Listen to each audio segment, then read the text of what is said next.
हम फिर से लेकर आ चुके हैं आप लोगों के लिए शाम की सभी ताज़ा और बड़ी खबरें। एक एक कर आपको सारी खबरों की जानकारी देंगे आज देश दुनिया में क्या कुछ हो रहा है। दरअसल दोस्तों सबसे पहली जो बिग ब्रेकिंग निकल कर आ रही है आपको बता दोस्तों, जी हाँ, किसानों का बड़ा ऐलान। बोले फिलहाल मोदी सरकार गरीब मजदूर और किसानों को बर्बाद करने में लगी है। जी हाँ, पूंजीपतियों के कारण आज देश में किल्लत हो रही है। इसके बारे में आपको विस्तार से बताएंगे। वहीं पर दोस्तों अगली बिग ब्रेकिंग में हम आपको बताएंगे मोदी सरकार ने किया हाथ खड़े। जी WHO ने लगाई फटकार। बोले फिलहाल मोदी की वजह से आज पूरे देश में दहशत फैल गई है कोरोना की। इसके बारे में आपको विस्तार से बताएंगे। वहीं पर दोस्तों अगली बिग ब्रेकिंग में हम आपको बताएंगे, जी स्वास्थ्य मंत्रालय का बड़ा सुझाव। आपको बता दोस्तों 150 जिलों में लग सकता है लॉकडाउन। जी लॉकडाउन लगने की बड़ी बात बोल दी गई है। इसके बारे में आपको विस्तार से बताएंगे। वहीं पर अगली बिग ब्रेकिंग में हम आपको बताएंगे दोस्तों किसान नेता राकेश टिकैत का बड़ा ऐलान। बोले फिलहाल आंदोलन इसी तरीके से चलता रहेगा। जी हाँ, आंदोलन खत्म नहीं होगा। इसके बारे में आपको विस्तार से बताएंगे।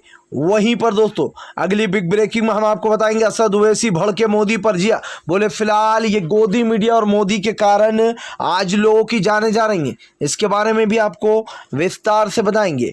वहीं पर दोस्तों सोनिया गांधी की मोदी सरकार को बड़ी चेतावनी। बोले फिलहाल स्वास्थ्य पर ध्यान नहीं दे रही है मोदी सरकार। जी जिस तरीके से आज लोगों की जाने जा रही है इसकी जिम्मेदार कोई और नहीं बल्कि केंद्र सरकार है। इसके बारे में भी आपको विस्तार से बताएंगे। वहीं पर दोस्तों अगली बिग ब्रेकिंग में हम आपको बताएंगे दोस्तों SI पुलिस वाले की पत्नी ने तोड़ दिया अस्पताल में दम। मुजफ्फरनगर हॉस्पिटल का ये मामला है दोस्तों। पुलिस वाले दिन रात चक्कर काटते रहे, उसके बाद भी उनकी बीवी को बेड भी नहीं मिला, ना पानी पिलाया गया, जिसके कारण उनकी जान चली गई। सोचिए दोस्तों, जब पुलिस वालों की पत्नियां सेव नहीं है तो आम आदमी का ये लोग क्या हाल कर रहे होंगे। इसके बारे में भी आपको विस्तार से बताएंगे। वहीं पर दोस्तों मुंबई अस्पताल के थाने में फिर से एक बार अस्पताल में लगी आग। जी गई 4 मरीजों की जान। इसके बारे में भी आपको विस्तार से बताएंगे। वहीं पर दोस्तों नोएडा में CMO के पैर पड़ती हुई महिलाएं। जी बोले हमारे पति को बचा लीजिए। सोचिए दोस्तों, महिलाएं जो है वो CMO तक के पैर तक छू रही हैं कि कुछ भी करके हमारे पति जी को बचा लीजिए। इसके बारे में भी आपको विस्तार से बताएंगे। सारी खबरें एक एक कर देंगे। फिलहाल खैर चलिए बढ़ते हैं सबसे पहली और सबसे बड़ी खबर की ओर। दरअसल दोस्तों आप लोग बता दें मोदी सरकार की सारी रणनीति फेल, लोगों की जान पर बनाई। जी हाँ दोस्तों, नहीं मिल रहा ऑक्सीजन, लोगों की जान जा रही है एक के बाद एक। आपको बता दोस्तों लगातार मोदी सरकार के राज में आज हमारे देश के लोगों की जानें जा रही हैं। दोस्तों ये एक एक जान के कहा जाता है कि एक एक जान 100 की जो कीमत होती है दोस्तों वो 100 गुना होती है। लेकिन आज मोदी सरकार ने दोस्तों कहीं ना कहीं अपनी रणनीतियों से इस देश को खतरे में डाल दिया। आपको बताएं दोस्तों लगातार डॉक्टर जो है वो सरकार के ऊपर निशाना साध रहे हैं। बोला जा रहा है कि फिलहाल उनको पूर्णतः जिस तरीके से ऑक्सीजन मिलना चाहिए अस्पतालों में ऑक्सीजन की सप्लाई नहीं हो रही है। आपको बताएं दोस्तों डॉक्टरों ने मोर्चा खोल दिया। जी हाँ, उनका कहना है कि फिलहाल अब जिस तरीके से लोगों की जान जा रही है इसके हम जिम्मेदार नहीं है, इसकी सरकार जिम्मेदार है। क्योंकि जब हमारे पास सुविधाएं ही नहीं है, जब बेड ही नहीं है हमारे पास, जब ऑक्सीजन ही नहीं है हमारे पास, तो हम कैसे लोगों की जान बचाएं। दोस्तों मोदी सरकार के ऊपर सवाल उठने खड़े हो गए और सवालों का जवाब दे नहीं पा रही है सरकार। ये सरकार दोस्तों लगातार सवालों से भागती आई है और ये साफ दिखाई दे रहा है देश में जिस तरीके से जानों का सिलसिला चल रहा है। खुद सोचिए दोस्तों, हाईकोर्ट ने ये कहा कि ये कोरोना का लहर नहीं बल्कि सुनामी आई है और जिसकी वजह से भी लोगों की जानें जा रही हैं, उनको लटका देंगे फांसी पर। अब दोस्तों सोचिए कौन है इसका जिम्मेदार, प्रशासन, सरकार या फिर सिस्टम? सरकार ही है ना दोस्तों, क्योंकि सरकार ही सबको चलाती है। फिलहाल खैर चलिए हम बढ़ते हैं दोस्तों एक और अगली बिग ब्रेकिंग की तरफ। बता दोस्तों सोशल मीडिया पर उठी मांग, मोदी अपना इस्तीफा दो। जी दरअसल दोस्तों आप लोग बता दें अब PM मोदी के खिलाफ सोशल मीडिया पर हैशटैग चलाया गया जिसमें कहा जा रहा है प्राइम मिनिस्टर को मोदी फिलहाल अपना इस्तीफा दे दो। जी शर्म कर लो मोदी, जिस तरीके से जाने जा रही हैं, लोग अपने परिजनों को खो रहे हैं, हिंदू मुसलमान करते रहे तुम, मंदिर और मस्जिद करते रहे तुम, और जिन अंधभक्तों ने दोस्तों मोदी का साथ दिया था आज उनके भी परिवार वाले चले गए, किसी का भाई चला गया, किसी की माँ चली गई, तो किसी का बेटा चले गया। अब उन अंध भक्तों को पता चलेगा कि अगर मंदिर मस्जिद की जगह हॉस्पिटलों के बारे में तुमने मांग की होती तो आज देश कहीं और ही होता। सोचिए दोस्तों, हिंदू मुसलमान के नाम पर राजनीति करना बहुत आसान होता है। मंदिर और मस्जिद की जगह मंदिर बनाना भी बहुत आसान होता है सरकार के लिए, लेकिन जहाँ पर पैसा लगता है सरकार का सबसे ज़्यादा, हॉस्पिटल, वो चीज़ें जो इंसान के काम आती है दोस्तों, मंदिर और मस्जिद आपके हमेशा काम नहीं आता है। इंसान कहते हैं पूजा पाठ इबादत कहीं भी कर सकता है, लेकिन जिस तरीके से आज लोगों की जानें जा रही हैं, अगर इसकी जगह हॉस्पिटल बनाया होता दोस्तों तो आज कई लोगों की जानें बच सकती थी। लेकिन इन अंध भक्तों को कौन समझाए जो हिंदू मुसलमान की राजनीति करते, जो लोग सोचते हैं कि हम मंदिर का साथ देंगे या फिर हम मंदिर पर राजनीति करेंगे तो हमारे अपने बच जाएंगे। लेकिन दोस्तों आज जिन लोगों की जानें जा रही हैं, खुद बीजेपी नेताओं की फैमिली की जानें जा रही हैं, अब कौन उनको समझाए। फिलहाल खैर चलिए हम बढ़ते हैं दोस्तों एक और अगली बिग ब्रेकिंग की तरफ। बता दोस्तों अगली जो बड़ी खबर निकल कर आ रही है, आपको बता दें किसान नेता राकेश टिकैत ने भरी हुंकार, बोले फिलहाल आंदोलन कहीं नहीं जाने वाला। जी हाँ, आंदोलन कहीं शिफ्ट नहीं होगा, ना ही आंदोलन कहीं जाने वाला है, यह आंदोलन यूं ही चलता रहेगा। किसान नेता राकेश टिकैत ने दोस्तों पूरी जगह को सैनिटाइज किया, ना सिर्फ सैनिटाइज बल्कि दोस्तों पूरा ध्यान भी रखा जा रहा है कि कोई कोरोना गाइडलाइन का उल्लंघन ना हो।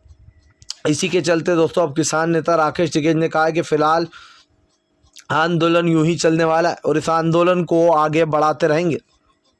लगातार दोस्तों तीनों कृषि कानून को लेकर घिर रही सरकार फिलहाल अब पूरी तरीके से पस्त हो चुकी है। जी हाँ, किसानों ने साफ कर दिया कि जब तक ये काले कानून वापस नहीं होंगे तब तक घर वापसी भी नहीं होगी।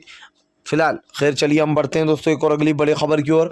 बता दोस्तों WHO ने ठहराया मोदी को जिम्मेदार, फिलहाल PM मोदी की वजह से फैला कोरोना।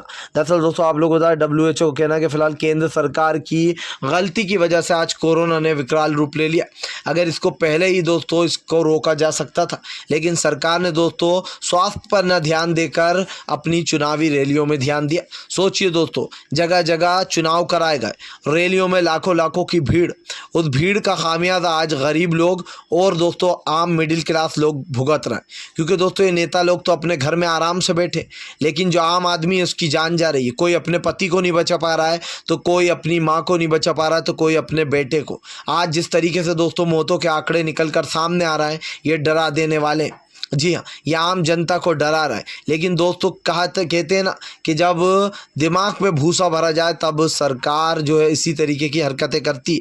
राहुल गांधी ने कई बार सरकार को चेताया था, कई बार राहुल गांधी ने मोदी सरकार को सलाह दी थी, लेकिन शायद मोदी जी को वो सलाह समझ में नहीं आई, तभी तो आज दोस्तों लगातार कोरोना पैर पसार रहा है। फिलहाल खैर चलिए हम बढ़ते हैं दोस्तों एक और अगली बड़ी खबर की ओर। बता दोस्तों अगली जो बड़ी खबर निकल कर आ रही है, जी हाँ, आपको बता दोस्तों एक बार फिर से जो यहाँ पर योगी की पोल खुल गई।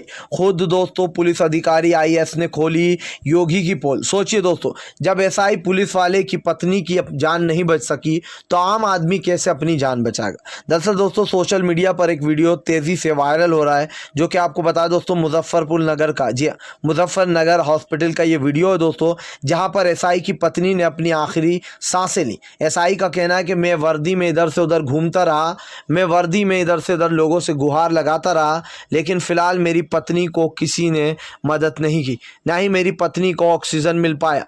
उनका कहना है कि मेरी पत्नी को किसी ने पानी तक के बारे में नहीं पूछा, जिसका असर ये हुआ दोस्तों कि उन्होंने अपनी पत्नी को खो दिया। सोचिए दोस्तों और कितनी जानें जाएंगी और कितनी जो है यहाँ पर बलिदान देने होंगे। आज जिस तरीके से दोस्तों लगातार जानों का ये सिलसिला जारी है और एक के बाद एक जाने जा रही हैं दोस्तों, इसका जिम्मेदार आखिर कौन है, सरकार, प्रशासन या फिर कोई और? क्योंकि दोस्तों जिस तरीके से ये जाने जा रही हैं इनका आंकड़ा लगाना भी बहुत मुश्किल है। आज कुछ भी दोस्तों ये आंकड़े जारी नहीं किए गए। खुद SI का वीडियो ये वायरल हो रहा है सोशल मीडिया पर, जहां पर मुजफ्फरनगर हॉस्पिटल में दोस्तों आपको बता दें उधर का ही हॉस्पिटल है जहां का ये वीडियो बनाया गया है, और पुलिस वाला रोने लगा, बोलने ये लगे ये हरामी साले किसी के नहीं है। जी हाँ, ये हरामी किसी के नहीं है। सोचिए दोस्तों, सरकार को सीधी सीधी SI ने गाली दे दी कि फ़िलहाल ये लोग हरामी हैं। फिलहाल खैर चलिए हम बढ़ते हैं दोस्तों एक और अगली बड़ी खबर की ओर। बता दोस्तों अगली जो बड़ी खबर निकल कर आ रही है, सोनिया गांधी ने साधा मोदी सरकार के ऊपर निशाना। बोले फिलहाल आज देश में जिस तरीके के हालात बन गए इसकी जिम्मेदार कोई और नहीं बल्कि सरकार है। जी है दोस्तों, ऐसी सरकार जिसको दोस्तों पहले ही जिस सरकार का अनुमान लगा लिया गया था कि अगर ये सत्ता में आती है तो देश की बर्बादी तय है। आपको बता दूं दोस्तों, लगातार कोरोना की संख्या तो बढ़ी रही है, लेकिन हमारे देश में आज जिस तरीके से मोदी सरकार की तानाशाही चल रही है ये अपने आप में बहुत ही दुर्भाग्यपूर्ण है। आज कोई अगर सरकार के बारे में सोशल मीडिया पर सच्चाई लिख देता है तो उन ट्वीट को डिलीट करवा दिया जाता है, उसका अकाउंट ब्लॉक करवा दिया जाता है, कभी कभी तो उसके ऊपर राजद्रोह का केस भी चला दिया जाता है। आज ये सरकार जो अभिव्यक्ति की आज़ादी की बड़ी बड़ी बातें करा करती थी दोस्तों, लोगों के सोशल मीडिया पर भी बोलने पर बैन लगा रही है। दोस्तों ये सरकार आप लिख के ले लो, ये सरकार ज़्यादा दिन की अब बची नहीं है। इस सरकार के खिलाफ लोगों ने जिस तरीके से मोर्चे खोलना शुरू किए हैं, इससे एक बात तो तय है कि सरकार का अंत निश्चित नज़दीक है दोस्तों। आज लोगों को, इन लोगों का जो काम है, इन लोगों की जिस तरीके की सोच है इस सरकार की, रूढ़िवादी या फिर हिंदू मुसलमान की सांप्रदायिक दंगे फैलाना और हिंदू मुसलमान के नाम पर राजनीतियाँ करना, ये नहीं चाहिए देश को। देश को चाहिए आज जो करोड़ों जाने जा रही हैं उसके जिम्मेदार कौन है? क्या आप हिंदू मुसलमान करके आप इन लोगों की जान बचा सकते हो? आपको अस्पताल बनाना थे, आपको बैंकों के निजीकरण नहीं करना थे, आपको अस्पताल बनाना थे, आपको देश में सुविधाएं लाना थी, आपको ऑक्सीजन प्लांट लगाना थे, लेकिन आज जो ऑक्सीजन की वजह जाने जा रही है उसका जिम्मेदार कौन है? ये सरकार है। और सोनिया गांधी की बात बिल्कुल सही है दोस्तों कि आज ये सरकार तानाशाही पर उतर आई है कुछ पूंजीपतियों के लिए दोस्तों, कई लोगों की जान खतरे में डाल दी। सोचिए, अडानी और अंबानी का कर्जा माफ कर दिया जाता है और किसान को एमएसपी देने में इनकी जान निकल जाती है। यानी कि आपके लिए अडानी और अंबानी इतने ज़रूरी है, अंबानी, कि उसका कर्जा आपने माफ़ कर दिया। लेकिन आज जो किसान सड़कों पर बैठा है अपने हक के लिए, अपनी एमएसपी के लिए, उसकी एमएसपी आप दे नहीं रहे हो फिलहाल। खैर चलिए हम बढ़ते हैं दोस्तों एक और अगली बड़ी खबर की ओर। बता दोस्तों अगली जो बड़ी खबर निकल कर आ रही है, आपको बता दोस्तों नोएडा के मुंबई अस्पताल में लगी भीषण आग से 4 लोगों की गई जान। जी है दोस्तों, आपको बता दोस्तों ये दूसरा केस निकल कर आया मुंबई से, जहां पर महाराष्ट्र के अस्पताल में आग लग गई। बताया जा रहा है दोस्तों 4 लोगों की मौत हो गई और थाने का ये अस्पताल है दोस्तों। पिछली बार जब अस्पताल में आग लगी थी तो शॉर्ट सर्किट की वजह से लगी थी और अब दोस्तों फिर से एक बार 4 लोगों की जान चली गई है। दोस्तों लगातार जिस तरीके से हमारे इंडिया में जाने जा रही हैं, सच में बहुत ही देखकर दुख होता है और बहुत ही दुर्भाग्यपूर्ण है फिलहाल। खैर चलिए हम बढ़ते हैं दोस्तों एक और अगली बिग ब्रेकिंग की तरफ। बता दोस्तों अगली जो बड़ी खबर निकल कर आ रही है, एक बार फिर से भड़के असद ओवैसी ने साधा गोदी मीडिया और मोदी पर अपना निशाना। जी दरअसल दोस्तों असद ओवैसी भड़क गए। असद ओवैसी का कहना है कि आज मोदी सरकार और इस मीडिया की वजह से ये कोरोना ने इतने पैर पसारे और आज जो जाने जा रही है उसकी जिम्मेदार ये मीडिया और ये सरकार है तत्काल की। दोस्तों आपने देखा होगा मोदी अगर कुछ भी बुरा करते हैं, पीएम नरेंद्र मोदी, तो उनकी वाहवाही में लग जाती है गोदी मीडिया। अगर गोदी मीडिया ने दोस्तों सही और सटीक मुद्दे उठाए होते और सरकार को बताया होता कि वो क्या गलत कर रही है, तो आज हमारे यहाँ पर ऑक्सीजन प्लांट होते, लोगों की जान बच जाती, हॉस्पिटलों में बेड होते। लेकिन इस मीडिया ने क्या करा दोस्तों? मोदी का साथ दिया, मोदी की बुराई में भी मोदी का साथ दिया। एनआरसी CAA जैसी चीज़ों को सही बताया, किसान के काले कानून को सही बताया। मोदी सरकार अगर कुछ भी बुरा करे तो उल्टा मोदी से सवाल पूछने के बाद राहुल गांधी से सवाल पूछेगा। सोचिए दोस्तों, कभी कभी तो मैं सोचता हूं दोस्तों इस देश का प्रधानमंत्री राहुल गांधी है या भैया प्रधानमंत्री नरेंद्र मोदी है, क्योंकि जिस तरीके से इनके सवाल चलते हैं गोदी मीडिया के दोस्तों, इसे देखकर तो यही लगता है देश का प्रधानमंत्री राहुल गांधी है, क्योंकि ये लोग तो अपना काम भूल गए। प्रधानमंत्री से जो सवाल पूछना चाहिए वो राहुल गांधी से पूछे जाते। और ये दलाल मीडिया, राहुल गांधी ने भी एक बार कहा है दोस्तों, बार बार कहा है कि ये मीडिया मोदी की दलाल बन चुकी है, जो मोदी करता है वाहवाही। अगर मोदी ने कह दिया कि ताली बजाओ थाली बजाओ, तो ये भी पिल गए ताली और थाली बजाने। अरे भैया तुम लोग ताली थाली बजा रहा हो अंधभक्तों, ये ज़रा सा सोच लो कि ताली थाली और दिए जलाने से क्या होगा? क्या कोरोना भाग जाएगा? और बढ़ चढ़कर याद होगा दोस्तों आपको, अमिताभ बच्चन ने ट्वीट भी किया था अंधभक्ति में। जी हाँ, सोचिए, अमिताभ ने कहा था कि अब हमने थाली बजा लिए, दिए जला लिए, अब कोरोना भाग गया। ये इस सदी का महानायक है। किसने अमिताभ बच्चन को महानायक का नाम दे दिया? ये तो अंधभक्तों की लिस्ट में आना चाहिए भैया। जी हाँ, अक्षय कुमार को ले लीजिए, बड़े बड़े दावे करा करता था जब तक कांग्रेस की सरकार थी कि मैं किसान फैमिली से हूँ, मैं पंजाब से हूँ, मैं किसानों के लिए ये करूँगा वो करूँगा। कहाँ गया वो अक्षय कुमार?